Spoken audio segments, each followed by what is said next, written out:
Muy buenos días, soy Ángel Tobar, soy un docente apasionado por la educación y por Venezuela. Gracias por la invitación al quinto Congreso de Colegios Arquidiocesanos de la ciudad de Mérida y de ese estado tan hermoso y que de alguna manera todos los venezolanos quieren y admiran.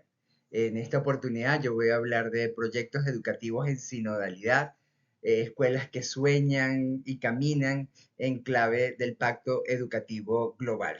Por supuesto, en representación de la Asociación Venezolana de Educación Católica, desde donde les mando un abrazo, mi cariño y mil bendiciones.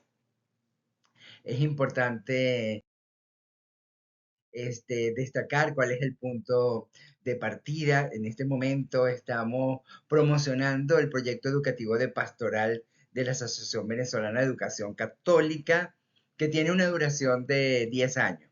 Y dirán, wow, no habíamos tenido un proyecto como estaba acostumbrado el país de hacer planes decenales desde el 2024 al 2034.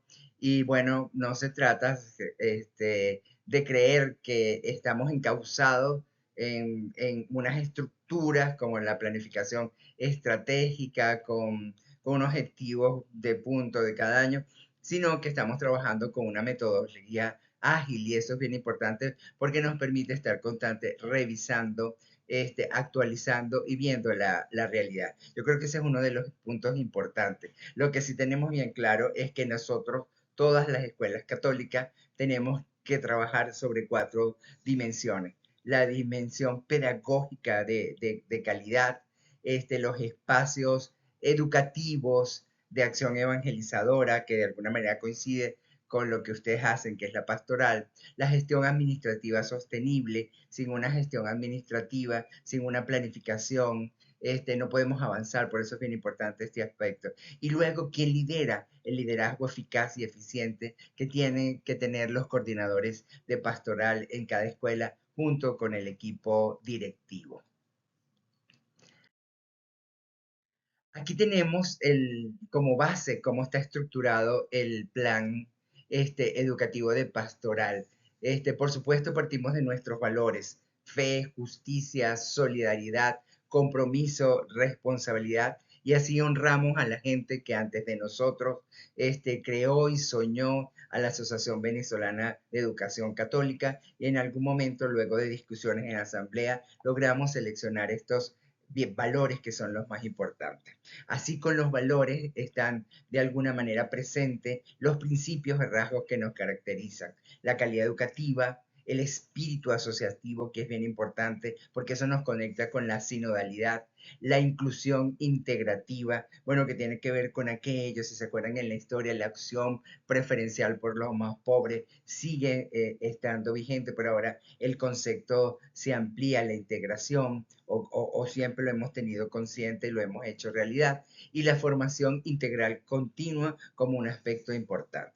Estos valores y estos principios bañan los grandes retos y las dimensiones que fueron construidas a través del famoso diagnóstico de la escucha activa que ustedes realizaron desde los colegios, las seccionales, y luego se trabajó a nivel nacional hasta llegar a esta estructura. Los espacios educativos de acción evangelizadora, porque para nosotros es uno de los puntos más importantes. La gestión administrativa sostenible en este momento, como llama el Papa, el Pacto Educativo Global, la sostenibilidad como un elemento importante, y la gestión pedagógica de calidad, que nos va a llevar, bueno, es una de las más amplias, porque presentamos allí la revisión curricular, la planificación educativa, los equipos educativos, los equipos directivos ampliados, los proyectos educativos integrales comunitarios. Bueno, ese es uno de los bloques más amplios, más gruesos y más complejos que trabajar, que tenemos que tener mucha conciencia de lo que hacemos allí. Luego, por supuesto, creemos que es muy importante el liderazgo eficaz y eficiente. O sea, ningún proyecto echa para adelante si no hay gente que lo sueña, que lo está impulsando, que está motivando y le está diciendo a la gente hay que seguir adelante. Luego, estas estructuras pasan a llevar las categorías de atención. Es decir, es que como cada aspecto tiene unas categorías de atención. Y estas categorías de atención pues se parecen a lo que ocurre en una emergencia hospitalera, nos las trajimos del área de salud. Aunque la herida esté abierta, terrible, por una fractura y todo eso, el equipo médico sabe que detrás de eso hay que atender otros aspectos para salvar la vida. Tienes que cuidar la atención, equilibrar la circulación para poder entonces dedicarte a lo que se está mostrando, que de alguna manera puede ser terrible, como cuando decimos los resultados académicos de Venezuela son terribles, pero detrás de un resultado académico tenemos que ver docentes, tenemos que ver la formación, tenemos que ver los equipos directivos, tenemos que ver infraestructura, la inversión, lo que está haciendo. Por lo tanto, en este primer punto de lo que corresponde a la pastoral, nosotros las categorías de atención que afirmamos que tenemos que trabajar con empeño es la comunidad cristiana. Tenemos que construir una comunidad cristiana. Esa es una de las características primordiales de una escuela católica. Es decir, que toda su gente sienta que está dentro de una comunidad cristiana y no simplemente dentro de una estructura burocrática que está teniendo nada más y simple procesos académicos siguiendo las normas y las reglas del Ministerio de Educación que hay que hacer. Pero lo que nos diferencia primordialmente es cómo nosotros construimos la comunidad cristiana. El diálogo interreligioso y ecuménico, por ser uno de los puntos más importantes, bueno, porque apunta a la integración, al respeto por la dignidad humana y a la igualdad entre todos nosotros. La familia como un ente primordial, la juventud, escuchar a los jóvenes, como dijo el Papa Francisco, la pastoral indígena, porque tenemos este elemento. Ahorita estamos celebrando el Congreso Pedagógico Educativo indígena en el estado Zulia. Allí está Machique, Perijá, la costa oriental del lago, todo un equipo maravilloso atendiendo ese congreso pedagógico. Ya hicimos el de Amazonas y pronto estaremos en Bolívar, Puerto Ordaz, atendiendo el área de Delta Macura, Delta Macuro, perdón, toda la Gran Sabana y el estado Bolívar. Luego tenemos la educación religiosa escolar, es importante entenderla no como una catequesis, sino entenderla como realmente fue sustentada y cuál es la diferencia entre una y otra. Y por supuesto la cultura del buen trato, que es uno de los elementos clave que en este momento estamos trabajando con AINCO porque tenemos que tener espacios seguros. Luego en el segundo grupo de la partes sustentables, pues tenemos como categorías de atención la evaluación y el seguimiento de los procedimientos administrativos, la administración de los recursos financieros y administrativos, la gestión administrativa sostenible para las personas, el ambiente y la economía. Fíjense cómo esos tres, porque la sostenibilidad tiene que ver con tres aspectos. Uno, el respeto por la naturaleza, la ecología y los materiales que nosotros utilizamos para no seguir gastando papel, destruyendo el planeta. El otro son las personas son importantes y como un proceso administrativo no puede atropellar la vida y lo que somos como seres humanos. Y tercero, lo que tiene que ver cómo manejamos nosotros los recursos para que se mantengan en el tiempo. Luego está la característica de lo pedagógico que corresponde a la motivación y la vocación docente como un punto importante en este momento. Bueno, ya sabemos las cifras de las escuelas de educación. Ahorita hay un pequeño repunte, ojalá lo podamos mantener para poder trabajar y luego poder buscar las maneras y las formas de llevar adelante este elemento. La formación permanente como un elemento clave que trabajar porque de alguna manera la calidad educativa y la gestión curricular depende mucho de la formación permanente. Luego tenemos que hablar sobre el trabajo con la gerencia del talento humano, la gestión de procesos para la toma de decisiones, la formación y seguimiento y evaluación de los equipos de alto desempeño, el monitoreo y el control interno. Esos elementos corresponden a lo que tiene como responsabilidad el equipo de manera eficaz y eficiente, el liderazgo. Allí tenemos. Luego, cada una de esas categorías de atención tiene indicadores de acción que se parecen a los indicadores de logro que planteó el proyecto Tuning, y que es bien importante porque nos va diciendo cómo específicamente yo puedo llevar a la práctica cada uno de estos elementos. O sea, que me van diciendo, bueno, cómo yo sé que estoy trabajando en una comunidad cristiana, cómo sé que estoy llevando un diálogo interreligioso, cómo sé que estoy gerenciando bien el talento humano. Entonces hay toda una serie de decisiones y unos indicadores de logro que pueden ayudar mucho a las escuelas a trabajar. Y finalmente esos indicadores de logro, por supuesto, tienen personas, instancias que le corresponden, que tienen el compromiso para hacerlo, porque cada instancia tiene un compromiso distinto con el cual trabajar. Hay engranajes del PEC educativo de pastoral y que a nosotros nos parece muy importante destacarlos. Aquí tenemos el humanismo cristiano, el método sinodal, el ecosistema educativo y somos Iglesia Católica como un elemento importante. Y la palabra que me encanta y que está ahí en manera central y en color así naranja es celebrar en clave de pastoral. ¿Qué significa eso? Nosotros hemos construido 18 claves de pastoral para las escuelas católicas y es importante que la tengan en cuenta en este trabajo que están realizado. Bueno, porque son vías, son rutas, son ayudas que nos van diciendo por dónde trabajar y elaborar ese trabajo. Vamos ahora con ese primer engranaje que es tan importante para entenderlo y que a nosotros los de pastoral nos interesa mucho tenerlo como muy claro. El humanismo cristiano, esa es la base de nuestro árbol.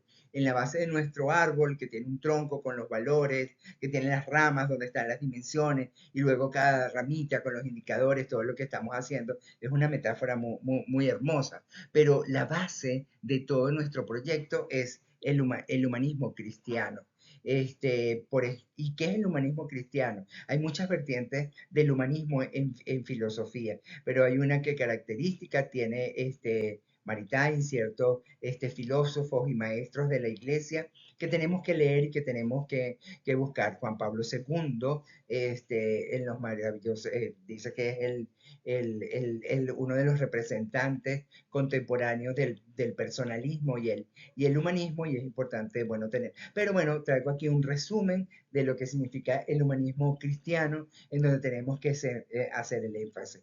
Primero, hombre, humano como elemento, somos hechos a imagen y semejanza de Dios. Pero, ¿cómo entendemos esto? Porque a veces creemos que la imagen y la semejanza de Dios está solamente en la estructura, en cómo nosotros representamos a Dios. Y desde el punto filosófico, la imagen y semejanza de Dios tiene que ver con todo con todo lo que somos integralmente. Por eso es bien importante entonces este segundo elemento que caracteriza lo que hay que revisar en el humanismo cristiano y es el equilibrio que tiene que haber entre el alma, el cuerpo, el espíritu y la carne, que durante mucho tiempo por el dualismo de Descartes estuvo dividido, pero que hoy lo tenemos que equilibrar, integrar y tenemos que estar conscientes que nosotros no somos pura alma, no somos puro espíritu, sino que somos un cuerpo donde, y bueno, por lo menos a mí me fascina porque este elemento completa los planteamientos de las investigaciones de neurociencia, pero no me voy a meter por allí, pero es bien interesante cómo nuestro cerebro evolucionó para poder experimentar la espiritualidad, pero ya estaba allí, ya está dentro de nosotros. Y yo creo que es bien importante que entendamos esto porque esto es lo que nos llama a entender nuestra biología y una biología que no está separada de lo que somos espiritualmente. Hay otro elemento clave del humanismo cristiano que es la revelación y que tiene el culmen, el elemento clave en la visitación y cómo de alguna manera la humanidad en ese hecho en ese misterio tan profundo y tan hermoso, hubo disponibilidad y sigue habiendo conformidad para aceptar que Dios está en nosotros y que lo hizo de una manera muy especial en el momento de este misterio de la visitación del Espíritu Santo a la Virgen María. Tenemos que leer y entender la belleza y la profundidad y el significado que tiene este punto para entender el humanismo cristiano. Y luego nosotros somos plenamente humanos y humanos desde este punto de vista, de hecho, a imagen y semejanza de Dios, porque el hombre Jesús es el hombre perfectamente imagen y semejanza de Dios. Entonces, en él nosotros podemos ver que nuestra naturaleza humana es perfectible y está perfectamente conectada con que Dios este, este, nos hizo, nos ama y nos quiere. Y a lo mejor la última encíclica del Papa Francisco, Dilexis nos amó, revela y nos da mayor claridad sobre lo que significa el humanismo cristiano. Bueno, hay que profundizar allí. El humanismo cristiano tiene la práctica en nuestros proyectos educativos en lo que llamamos espacios educativos de acción evangelizadora. ¿Y por qué? Porque cada acción, cada reflexión, cada propuesta, cada decisión, cada aprendizaje debe pasar por el filtro de la equivalencia. La equivalencia que para presentarla de manera resumida, tiene que ver con el planteamiento, hoy se me adelantó una lámina, pero me disculpan allí, pero el otro punto importante que tiene que ver con la equivalencia es que todo el evangelio, todos los evangelios, el evangelio en sí lo que nos está mostrando son situaciones de vida y lo que hizo Jesús en ese momento. Pero Jesús está situado en un contexto histórico. Hay que leer y entender por qué Jesús responde de una manera, por qué dice ciertas palabras, porque en un momento le dice hija solamente a una mujer, porque llama hermano, porque de repente siente que María lo está adelantando, mujer, no ha llegado mi tiempo, porque tuvo temor, porque fue plenamente humano en todo su proceso y en ese descubrimiento. Y yo creo que es bien importante que cada acontecimiento, cada hecho del el Evangelio nos está diciendo cómo nosotros tenemos que actuar hoy. No se trata de imitar a Jesús, que nos salgan las llagas y todo eso, aunque sea un elemento de santidad. Sí, hoy, ¿qué es lo que significa ser un católico, un creyente? Y es que nosotros seamos capaces de leer el Evangelio en toda la realidad que se nos está mostrando, que es muy diferente al momento que vivió Jesús. Por ejemplo, el encuentro con la hemorroidiza, el encuentro con la mujer con el flujo de sangre, tenemos que reinterpretarlo a la luz actual, porque en ese momento, bueno, esa referencia al libro de Levítico, y por eso es importante leer las notas pequeñitas que hay en todas las Biblias, o por lo menos estudiar con alguien que sepa y explique todo lo que hay alrededor de cada capítulo de los evangelios. Ahora sí, vamos con el método sinodal de pastoral, que es la esencia del proyecto educativo de pastoral y que nos indica, nos da vía, nos da ruta de cómo tenemos que planificar. Pero además ahí tenemos que estar bien claro que ese regalo que nos dio el Concilio Vaticano II y que se resume muy bien en la encíclica Mater Magistra, lo que nosotros conocemos hoy como método catequístico, método sinodal o método pastoral. En principio, solamente se hablaba ver, juzgar y actuar como las tres palabras clave, y a través de concilios, encuentros, conferencias episcopales se ha agregado la palabra celebrar y evaluar. Pero es bien importante que estas 5 palabras son elementales, pero además resumen de manera extraordinaria lo que es, de alguna manera, una planificación. Y podemos encontrar paralelismo perfectamente en lo que tienen ustedes como planificación estratégica, que tenemos que cambiar, o sea, el siglo está cambiando y que se nos están presentando ahora las metodologías ágiles. Pero ¿qué es una metodología ágil o qué tenemos que hacer nosotros como el método esencial de la iglesia para la planificación de pastoral?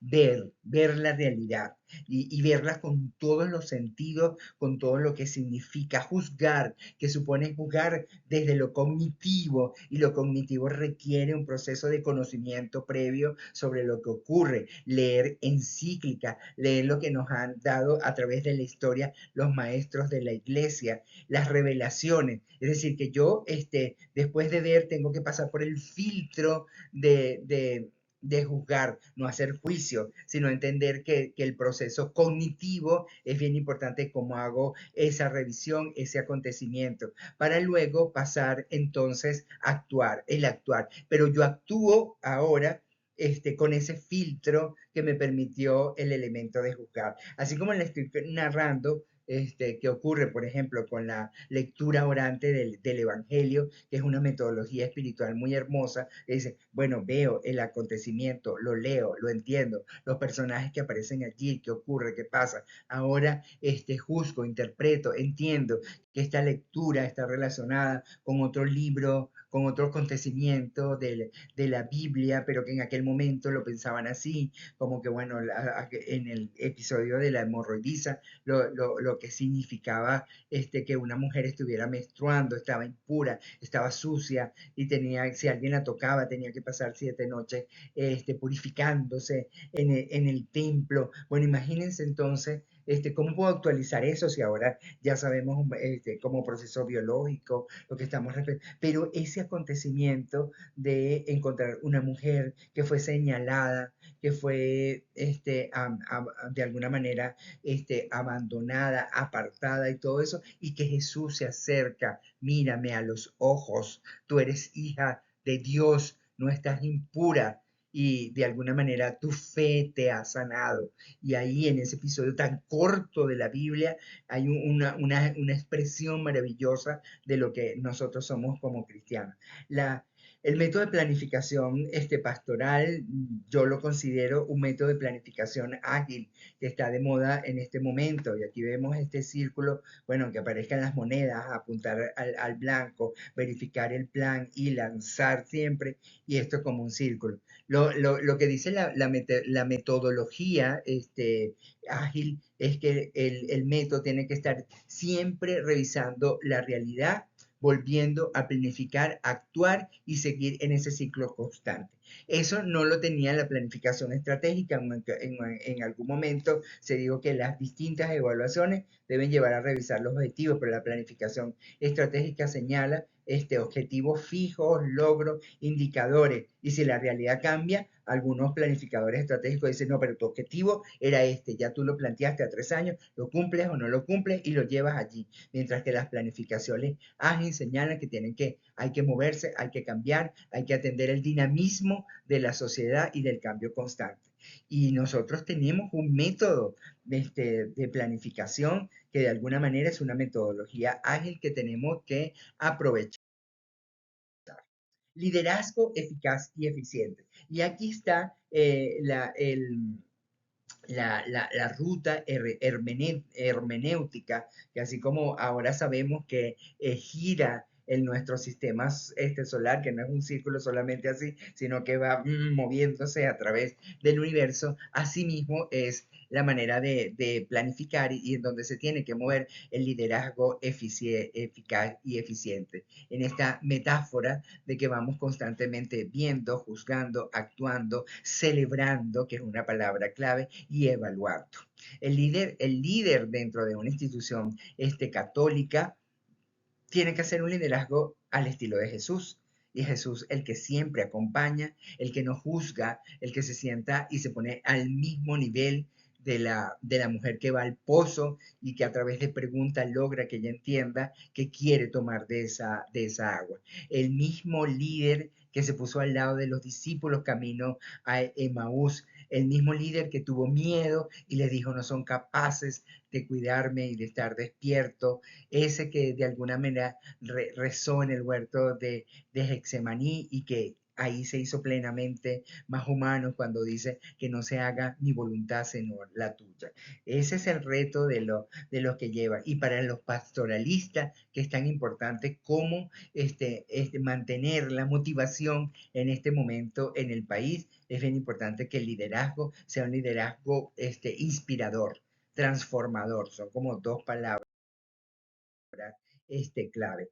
¿Qué elementos clave nos muestra primero el Pacto Educativo Global? Pero nosotros tenemos para el proyecto educativo de pastoral un ecosistema, lo que llamamos ahora modernamente ecología y un sistema en términos de redes que conecta. Por eso es tan importante que nosotros colocamos un árbol, porque el árbol nos está diciendo la parte de ecología, pero nos está también hablando de sistema. Y estamos hablando de sistema tecnológico, de redes, lo que los conecta. ¿Qué conectamos nosotros allí como base? Para después del humanismo hay estos cuatro elementos que conectan y completan, junto con otros. El primero, el Pacto Educativo Global, que tiene 7 principios que tenemos que constantemente revisar y que nos permite por dónde apuntar cada uno de los proyectos que en la escuela, escuchar a los jóvenes, atender a la mujer, cuidar la casa grande, esos elementos que son tan hermosos cuando uno los revisa. Reimaginar juntos nuestros futuros. Este documento de la UNESCO que habla de un nuevo contrato para la educación, lo que nos llama tal cual, como nosotros planteamos la sinodalidad en este momento, la UNESCO plantea un estilo de sinodalidad en términos educativos. Todos tenemos que estar comprometidos para crear futuro, no un solo futuro, porque cada realidad y cada contexto crea un futuro diferente. Y dos elementos de los ODS que a nosotros nos tocan y que son muy importantes, ya falta poco para el 2030, pero por lo menos dicen que nos va a faltar mucho, 44.000 docentes a nivel mundial para poder alcanzar la calidad educativa, que es el cuarto objetivo de desarrollo sustentable, educación de calidad. Hay algunos países que ya están aplazados, que no van a alcanzar. Nosotros, ¿cómo nos vemos allí? ¿Qué nos estamos preguntando? Y sería bueno revisar el porcentaje según lo que establece este objetivo de por dónde va Venezuela. Y la igualdad de género que supone a nivel mundial, principalmente lo que significa la mujer y el papel que desempeña en la sociedad para no seguir repitiendo los errores de la historia. Pues allí tenemos desde el punto de vista social, lo que nos habla del ecosistema educativo. Pero la fuerza pastoral del ecosistema educativo de nosotros del PET está en las encíclicas papales, principalmente Laudato Si, sobre el cuidado de la casa común y la crisis medioambiental que estamos viendo. ¿Qué estamos nosotros haciendo para lograr eso? Si ya tenemos un mensaje, cómo cuidar la casa grande. Y luego proyectos simples, simple proyecto de observación de mariposas y crear jardines de mariposas en las escuelas o cultivos, ya estamos haciendo algo por el planeta. La encíclica Fratelli Tutti sobre la fraternidad y la amistad social, donde todos estamos llamados a la construcción de un mundo mejor, de manera que la sinodalidad está condensada a partir de la idea de todo lo que se plantea en la encíclica Fraterni Tutti, todo, bueno, como yo he hecho broma y digo, todos somos hermanos y mi esposa es Laudato Si porque ella es una ecóloga y la mariposa y le busca, y yo soy ahí como el amigo de todos.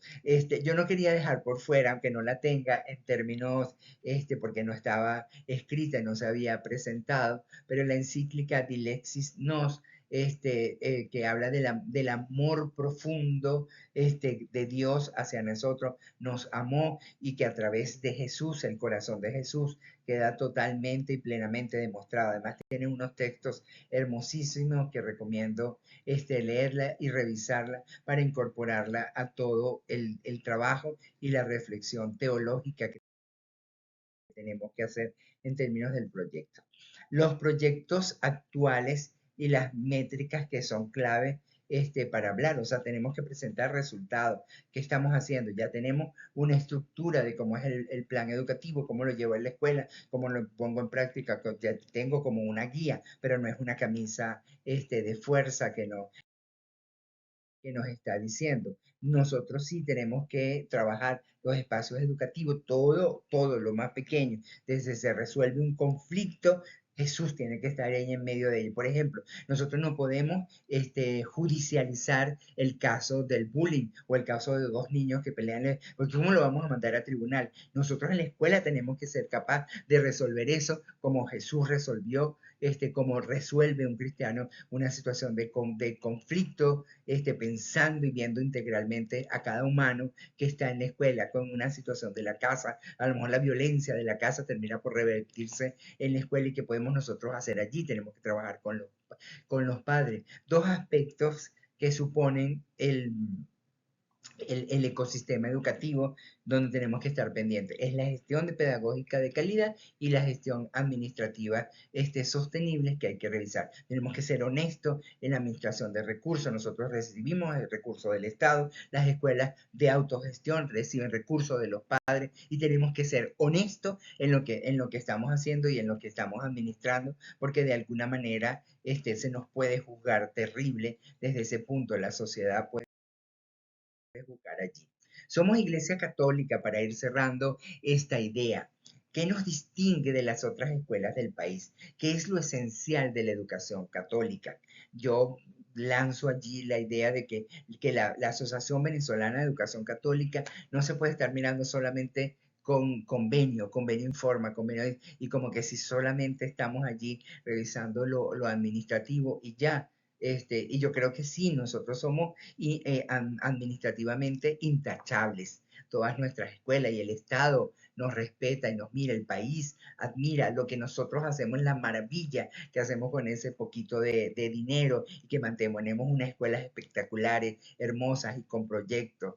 Pero nosotros tenemos que también decir que eso lo puede hacer un buen administrador, que en ese sentido seríamos perfectamente prescindibles y por eso la esencia de lo que tenemos que hablar es cuál es el sentido de la escuela católica en esta Venezuela, en este momento histórico. Y por eso yo utilizo aquí para cerrar el lema Educando Evangelizamos a Venezuela. Y yo siento que ese lema nos plantea tres interrogantes. ¿Qué educación? ¿Qué evangelización? ¿Y para qué Venezuela? Vamos a ir a por ello, por cada uno de los que significa. ¿Qué educación? Nosotros creemos que nuestra educación tiene que partir de un diagnóstico de la realidad.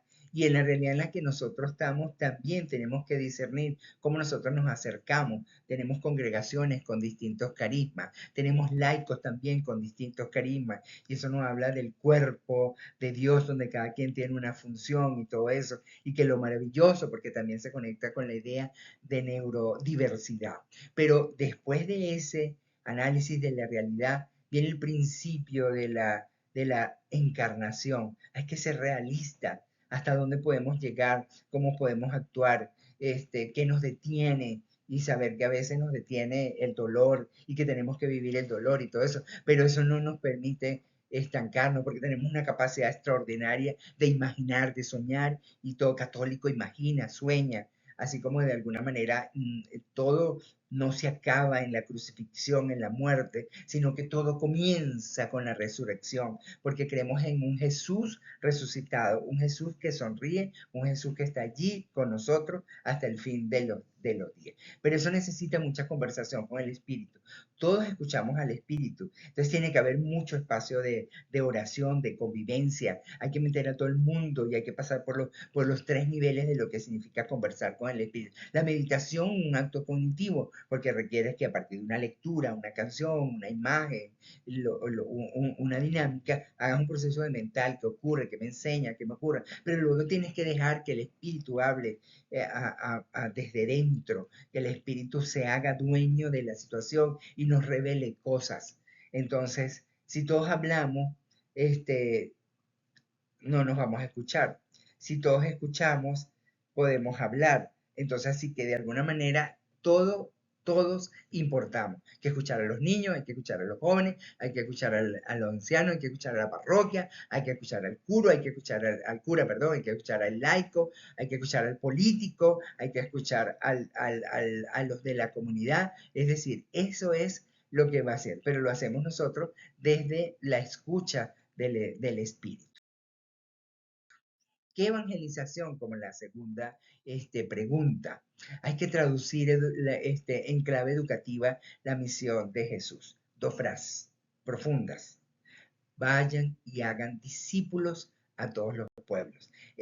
Pero yo no voy a ser discípulo hablando, yo voy a ser discípulo por lo que hago, por lo que yo soy. O sea, la gente entiende, es un católico, es un cristiano comprometido, no por mis discursos, por lo que yo haga, sino por todo lo que yo estoy haciendo con mis actos y con mi hecho. Y la segunda es Juan 14, por el amor que se tengan los unos a los otros, reconocerán todos que son discípulos míos. Maravilla. Ese es un resumen extraordinario de lo que es una escuela católica.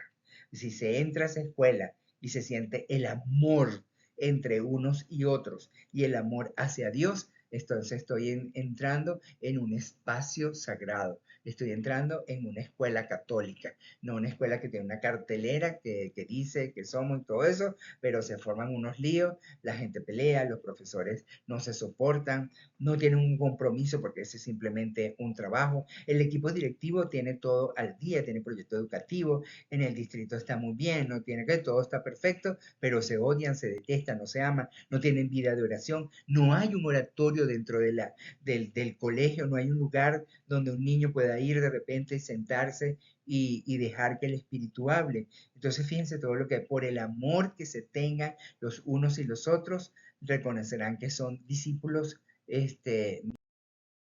míos. ¿Qué Venezuela?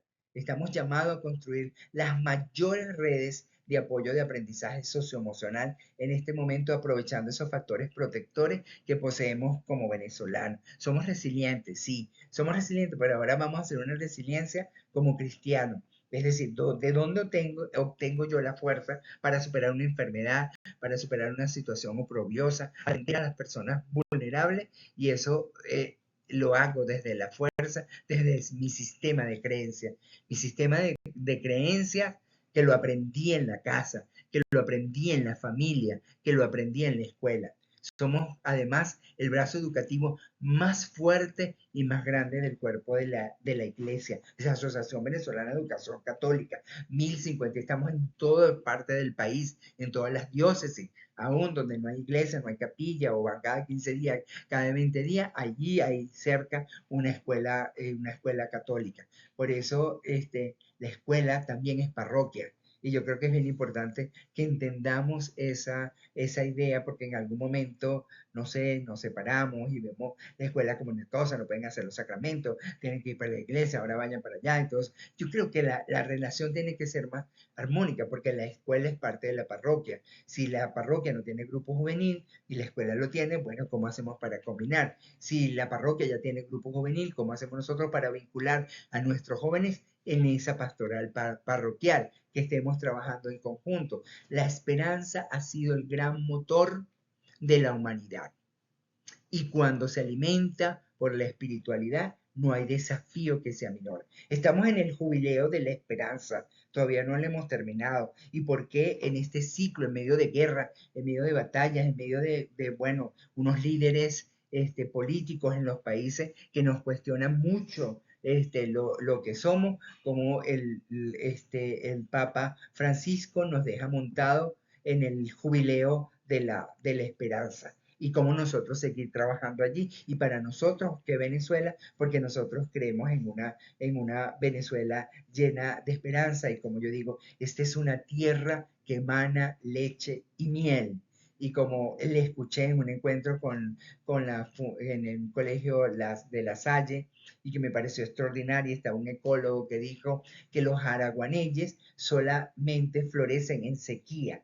Y entonces tú dices, wow, bueno, tú te imaginas en medio de la sequía, los araguaneyes florecen. Claro, para traer el polen y los que multiplican para la próxima temporada. Me pareció tan hermoso y entonces ahora yo digo que nosotros, todas las escuelas de ave, primero se los dije a ellos, por supuesto, eran araguaneyes en flor. Nosotros somos araguaneyes en tiempo de sequía. Seguimos floreciendo y tenemos las flores más amarillas y más hermosas de este país. En una escuela católica, en una escuela de la B, hay esperanza, hay alegría y estamos construyendo un país hermoso. Esa es la Venezuela y esa es la esperanza que nosotros queremos seguir construyendo. Veamos ahora unas ideas claras para poner en práctica la sinodalidad. Primero, formación y conversión. Impulsar de forma sistemática y permanente sobre lo que es la sinodalidad, que promueve un cambio de mentalidad, de actitudes, haciendo énfasis en la escucha del Espíritu Santo y a los hermanos. Es necesario que la comunidad escolar aprenda a ser corresponsable, a actuar como un nosotros comunitario. ¿Qué es sinodalidad? Caminar juntos, proceso de colaboración, escucha y discernimiento entre todos los bautizados. Obispos, cleros, religiosos y laicos, estamos ahí trabajando por la iglesia. La segunda, grupos pequeños, porque los grupos pequeños me permiten tener más cercanía. Implementar sesiones regulares de discernimientos de grupo donde directivos, docentes, alumnos y familias puedan orar, reflexionar y dialogar, juntos fomentando la participación. Y si nos vamos desde la escuela hasta la parroquia, pues maravilloso. Pero si está lejos y el cura va de vez en cuando, bueno, que ese venga y nos sintamos. Tenemos que hacer un modelo diocesano que convoque a grupos diversos o que nos parezcamos a eso. Acompañado además con gente preparada. Perdón, porque si no cualquiera va a hablar cualquier cosa. Y seguimos con la idea, caminar juntos en un proceso de colaboración, escucha, discernimiento, todos los bautizados. Significado de sinodales.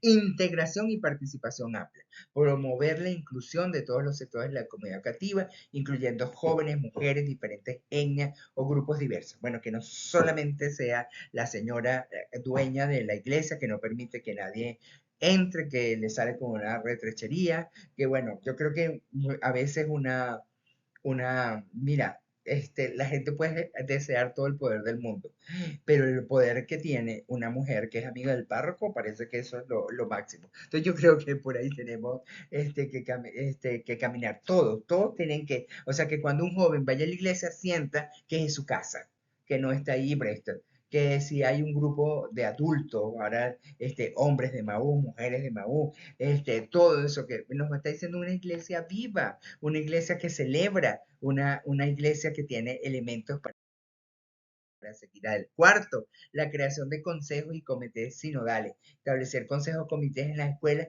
que funcionen como espacio de escucha, colaboración y para la toma de decisiones. Ahora no solamente toma decisiones una persona que tiene el poder, sino que todos a través de estos consejos vamos tomando decisiones sobre lo que vamos a hacer, lo que vamos a trabajar, lo que vamos a trabajar. Bueno, en este momento de celebración de la canonización de San Gregorio Hernández y Santa Madre Carmen Rendile, y esperamos que todos los santos que están en camino por allí pronto sean, también podamos celebrar su santidad. Que bueno, estamos en un momento hermoso del país y tenemos que saber celebrar, tenemos que saber ahora con más fuerte. Santos para todos en la campaña de la iglesia para este momento. Y eso es una cosa muy hermosa, porque esa frase dice mucho y cómo nosotros podemos encontrar acciones que sean acciones de calidad. Cierro con esta frase del Papa Francisco, que promovió la escuela del diálogo y estableció 3 principios para eso. El primero, el deber de la identidad. No se puede dialogar con ambigüedades.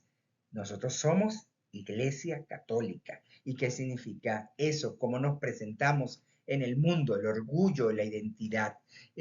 No hay que ser ambiguo, que el diálogo ecuménico y bueno, sí, todos ahí y no tener claridad si nosotros creemos en María, creemos en las encíclicas papales, creemos en que somos hermanos. Bueno, todo lo que, bueno, está resumido en el credo de la Iglesia Católica. La valentía de la alteridad, el otro no es un enemigo, sino un compañero de ruta. Entonces allí sí tenemos que presentar cómo hacemos diálogo ecuménico, cómo hacemos diálogo interreligioso en esta aldea global en la que nos estamos trabajando. ¿Cómo podemos nosotros crear espacios de paz en este momento de tanto confrontación? Y con la confrontación no se puede construir el país. No se puede construir un país con armas.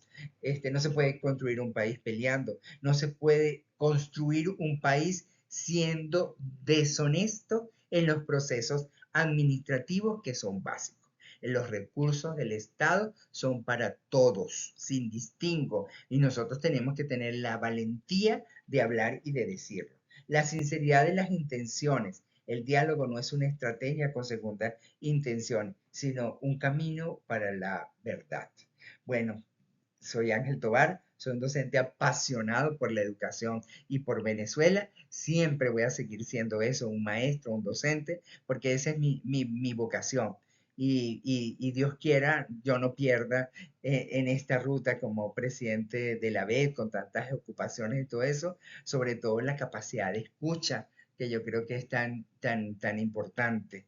La capacidad de que yo pueda tener el tiempo junto con mi equipo, que es un equipo maravilloso, para demostrar que en estos momentos, en estos 80 años, en esta ruta de celebración de los 80 años, y que nosotros estamos, bueno, somos herederos de esos que soñaron a la vez ese día de un golpe de Estado y que fuesen capaces de decir, aún en medio de lo que está pasando en el país, soñar con que la educación es un espacio para que seamos un país hermoso y como nos bautizaron, tierra de gracia. Yo creo que es bien importante entender desde lo católico, desde lo evangélico, lo que significa estar en gracia de Dios. Y nuestro país consagrado al Santísimo Sacramento y a la Virgen de Coromoto, y ahora con estos santos, San José Gregorio Hernández y la Madre Carmen Rendiles, junto con todos los que están por allí en camino de santidad de varias congregaciones, la Madre María de San José, la Madre Candelaria, la superiora y creadora de colegios de la franciscana. Bueno, por allí hay una cantidad de sueños hermosos que dicen que esta es una tierra a la que Dios mira y seguirá mirando de una manera muy especial. Muchísimas gracias. Ahora, bueno, abrimos el espacio para preguntas y respuestas y voy a estar allí conectado.